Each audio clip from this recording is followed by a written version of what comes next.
We're going to talk about the quasi-static adiabatic process, and first I would like to mention what happens in an isobaric process. So if we have a constant pressure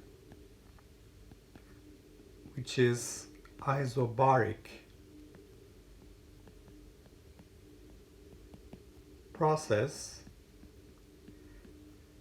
we can write the infinitesimal changes in the mean energy of the system as always equal to number of moles, molar specific heat at constant volume times the change in temperature.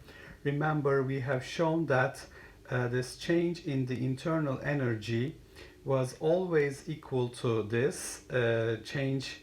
For example, we have shown in this monatomic gas, since the mean energy of the system is 3 over 2 nu RT, the infinitesimal change was equal to 3 over 2 nu R dt. So it was always equal to nu CV dt. So we're going to have an isobaric process now. So the same mean energy change in the isobaric process is equal to nu Cp dt, constant pressure molar specific heat, minus P bar dV, the work done on the gas. So this is actually heat added plus the work done on the gas. And at the same time, if this is an ideal gas, we have P bar V is equal to nu RT, universal gas constant times temperature. So what I would like to do is to take the infinitesimal P bar V product. Infinitesimal P bar V is P bar dV plus V dP bar, and that's equal to nu R dt for a constant number of moles of gas. And because I have a constant pressure process, this is going to be equal to 0 because I'm talking about constant pressure process, and therefore I will have P bar dV equals to nu R dt. So I would like to substitute this to the mean energy. So I find that dE bar is nu Cp dt minus P bar dV, which is nu R dt. And this must be equal to nu Cv dt. So you can see that here the number of moles will disappear and the dTs will disappear, and I find that there is a relationship between Cp and Cv. For an ideal gas, Cp minus Cv is equal to R.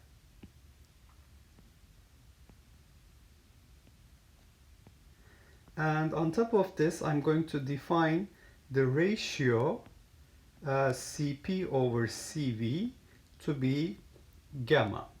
So this is equal to Cv plus R over Cv, or Cp over Cv. So having done with the constant pressure isobaric process, now let's consider the adiabatic process. Adiabatic process implies there is no heat added to the gas. So in this case, in the quasi-static adiabatic process, I have the infinitesimal amount of heat added, T bar Q, equal to 0. So when I write the first law of thermodynamics, dE bar, infinitesimal change in the mean energy, which is always equal to nu Cv dt, this is equal to 0 minus P bar dV. And because I have d bar q is equal to 0, so that is actually d bar q plus d bar w.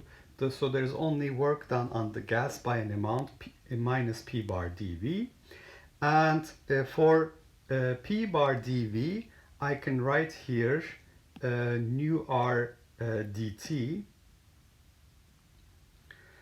I'm sorry. I can write here for p bar nu RT over V, the ideal gas law. So this is going to be equal to minus nu CV dt is equal to minus nu RT over V dV. And if I rearrange this and get rid of the number of moles here, because I have it on both sides, nu will disappear. And I want to divide the left hand side with temperature. So if I rearrange this, this is going to be equal to CV over R, taking R to the left hand side, dt over T is equal to minus dV over V, or I can write this as CV over R dt over T plus dV over V is equal to 0. Now, if I'm at an intermediate temperature where the temperature dependence of molar specific heat is not important, the temperature is not too low, I can take this equation and integrate it from the initial state to the final state. So CV over R integral from T0 to T dt over T is equal to minus the integral from V0 to V dV over V. So I'm going from initial state T0 V0 to final state TV. So this will give me CV over R natural logarithm T over T0 plus natural logarithm V over V0 equal to 0.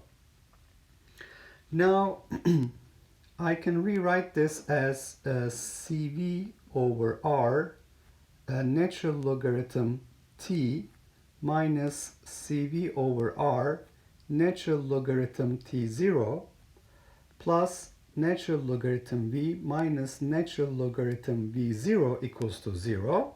So this is going to give me CV over R natural logarithm T plus natural logarithm V is, all I have here is constants, right? So this is all constants here and constants here. So this is going to be equal to a constant.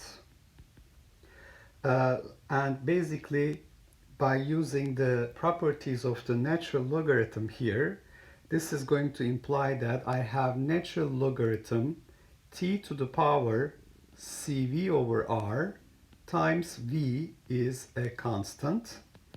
And that means if you take the exponential of both sides, this will imply temperature to the power CV over R times volume is a constant. And because I have this, if I take this to the power R over CV, then T times V to the power R over CV is a constant. And what is R over CV? Well, gamma is CV plus R over CV. So R over CV, R, remember, is CP minus CV, CP minus CV over CV. So CP divided by CV is gamma. So this is equal to gamma minus 1. So therefore, for this quasi-static adiabatic process, I find that temperature times volume to gamma minus 1 is a constant.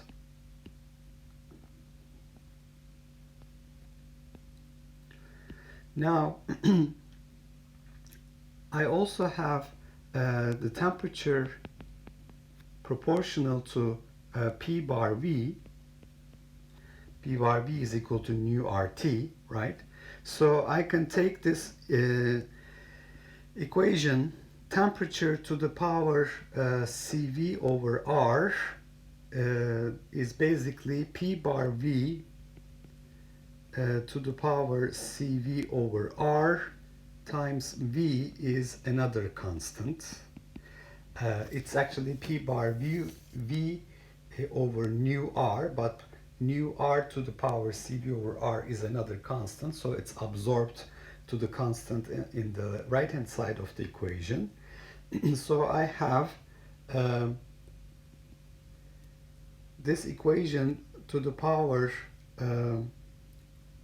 R over CV will give me P bar times V to the power R over CV is another constant, and that will give me P bar times V to the power 1 plus R over CV is a constant.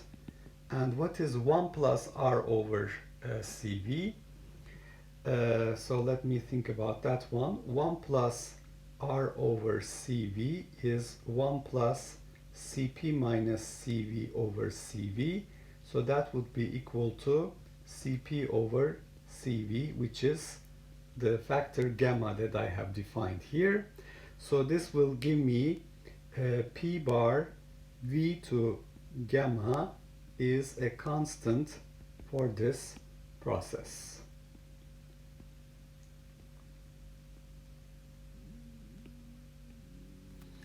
We could have come up with the same result using entropy. So let's think about that. So let me write here entropy approach.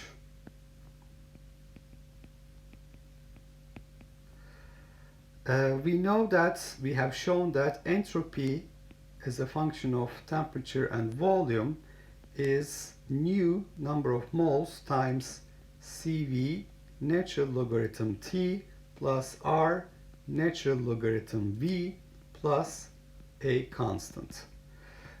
This we have shown in the previous video. So you can see here entropy as a function of temperature and volume is nu times CV natural logarithm T plus R ln V plus constant. So using this result for a quasi-static process, we can have also the version for STV minus the reference state ST0V0 entropy value. Alternatively, you can write this result as the entropy change is nu CV natural logarithm T over T0 plus nu R natural logarithm V over V0. That's the entropy change. So this is going to give us natural logarithm T over T0 to the power nu CV times V over V0 to the power nu R. This is the entropy change, and the entropy change, remember, is using the fundamental relation of thermodynamics is d bar q over t is 0 for adiabatic quasi-static process. Therefore, we find that this total entropy change, delta S, will be 0. So this has to be 0. So this gives us the final result. T divided by T0 to the power nu CV and V divided by V0 to the power nu R has to be equal to 0. So I can take this equation to the power 1 over nu, so the nu's will disappear, and I find that T to the power CV and volume to the power R is equal to T0 to the power CV, B0 to the power R, which is a constant. This is our reference state. So therefore I find that T to the power, if I take this equation to the power 1 over R, CV over R times V is a constant, and which implies that we have T times V to the gamma minus 1 is a constant. So we find the same result that we have obtained here using this approach, entropy approach. Now, if the gas is in contact with a heat reservoir, that's called an isothermal process. So now I'm talking about an isothermal process which keeps the temperature constant. Then you have P bar V equals to nu RT is a constant for our ideal gas. So we have two different types of behavior here. P bar is proportional to 1 over the volume for isothermal process, and we have P bar proportional to 1 over V to the power gamma for an adiabatic process. So if you plot these two results on the pressure volume diagram, you see that the decrease in the pressure with increasing volume is much more rapid in the adiabatic process. And why is that? Because we have gamma, so this is, the function is V to the minus gamma, this is V to minus 1, and we have gamma greater than 1. So it's always going to be a more rapid decrease. So since we have gamma greater than 1, the pressure falls off more rapidly with increasing volume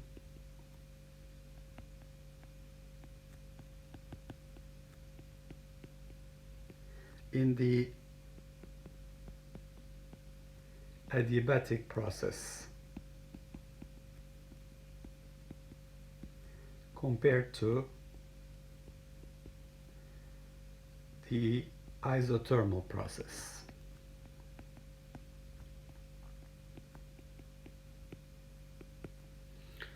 Okay. Now, there is a way to measure this gamma, the ratio of molar specific heat at constant pressure and constant volume. So let me think about sound waves here. The way the sound waves propagate in a gas, we have the displacement of gas molecules, and we have a pressure, a change in pressure that is associated with this displacement or periodic displacement of gas molecules. So we have sound waves, let's say angular frequency of our sound waves is omega, and we can describe the sound waves using pressure waves. Delta P is pressure amplitude cosine kx minus omega t, or displacement delta S is maximum displacement sine kx minus omega t.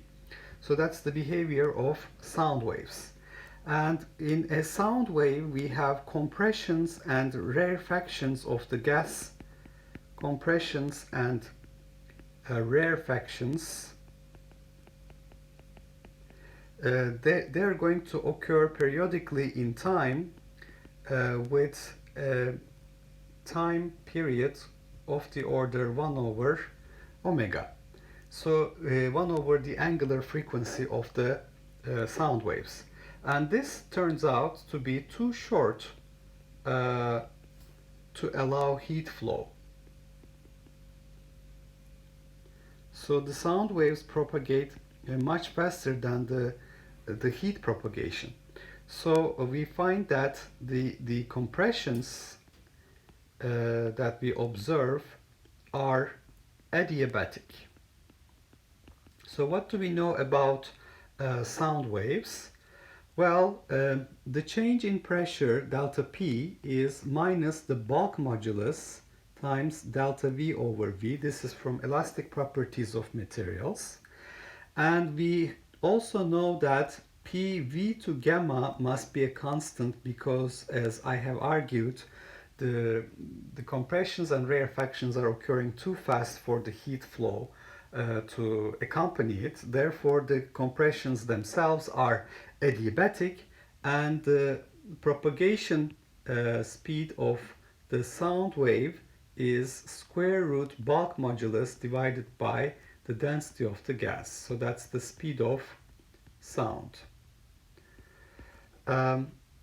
So if you measure the velocity of the sound, that's basically a direct method to measure gamma. So the change in pressure P final minus P initial is minus bulk modulus V final minus V initial divided by V initial. So P times V to gamma is a constant, and we can write here this constant, let's call it A. So P final V final to gamma is this constant A, so I can write for P final A times V final to minus gamma, and here I can write A times V initial to minus gamma. This is minus the bulk modulus, and bulk modulus is speed of sound squared times rho, so minus V squared, density of the gas rho, V final minus V initial over V initial. So measure final volume, initial volume, and we can measure the speed of sound V and the density of the gas rho. We can determine, one can determine gamma. So this gamma is also embedded inside this A, so A is actually equal to P initial V initial to gamma. So if you substitute for that here, if I take this one step further, so this is P initial V initial to gamma V final to minus gamma minus P initial V initial to gamma and minus gamma, they will cancel. This is equal to minus V square rho V final minus V initial over V initial. So if I know V final, V initial, speed of sound rho, and the initial pressure here, P initial, basically I can determine what gamma is using this equation. So a measurement of the velocity of sound, so a measurement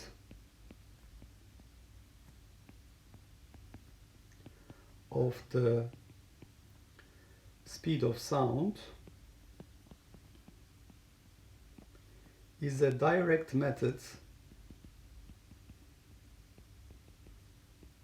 to measure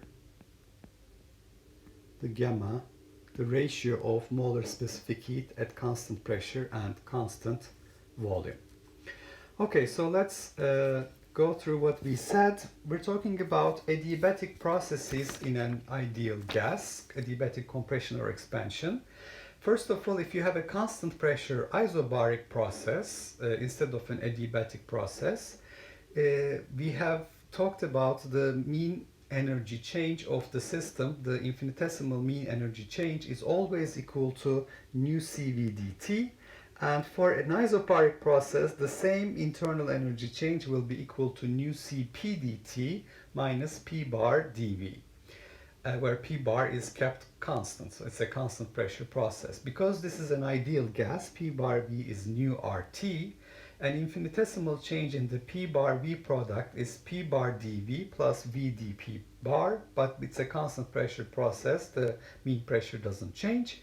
P bar dV is nu R dt. So if I substitute this result into the first law of thermodynamics, nu Cv dt equals nu Cp dt minus nu R dt. We find that Cp minus Cv is R, and we define the ratio Cp over Cv to be gamma. In the adiabatic process, there is no heat exchange. The bar Q is 0.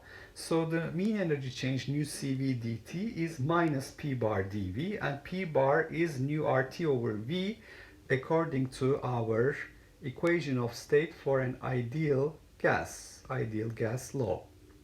So this gives us, by integrating this equation from initial state T0 V0 to final state TV, we find that if Cv is not a function of temperature, so that's our assumption here, so this is going to hold for not too low temperatures, we find that Tv to gamma minus 1 must be a constant, and by substituting for temperature P bar V